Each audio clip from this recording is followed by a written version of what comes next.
I'd love to ask you a little something about the cooked food because there is an idea, I think that got popularized a lot by Michael Pollan. He has a series on Netflix, I think it's called Cooked, and also a book.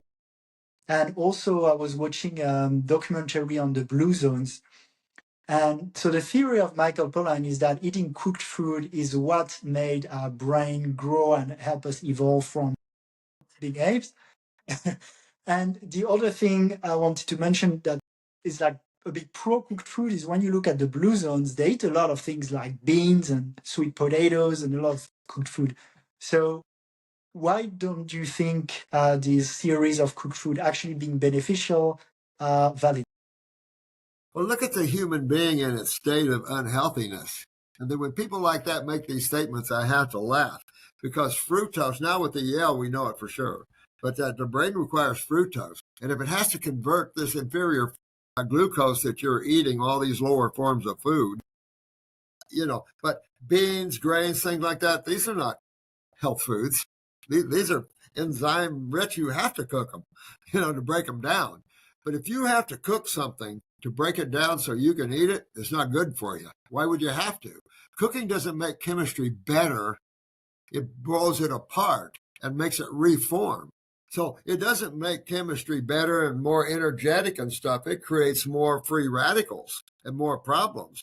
The only thing I have to say, because I used to I had a clinic in Portugal for a number of years, and I represented the United States in the symposium. We had a yearly symposium, and I'd see all these macrobiologists and stuff like that, and they looked so gray, no life to them. And I'm going, you believe in cooking your freaking food. Why?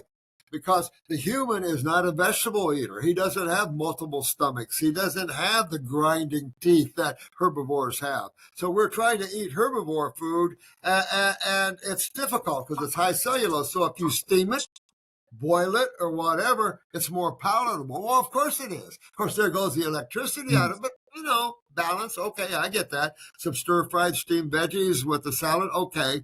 But if you want to take it higher, so I suggest this, have a morning of fruit because that's breaking the breakfast and you break a fast always with fruit. So break your night fast, your breakfast with a fruit meal. Have a big salad. If you want some steamed vegetables, fine. Baked sweet potato, okay. And then at night, have another fruit meal and just try that for a month and see where it takes you. You're going to really love where it takes you. Thank you. So in the case of the blue zone, it'd be these areas that have the most concentration, the highest concentration of centenarians, they achieved those results despite having cooked food, not thanks to like those beans or sweet potatoes, in your opinion?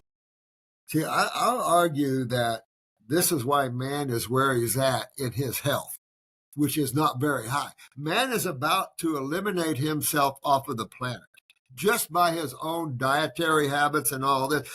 Women, if you haven't noticed, women can't hardly conceive anymore. I mean, everything is going down, down, down. And so you can claim people did that, but that past is where we are now.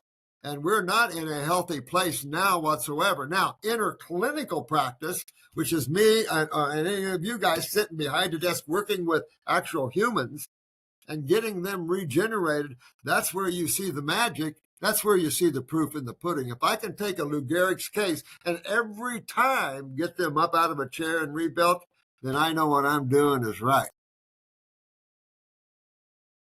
Amazing. Thanks, Dr. Morse.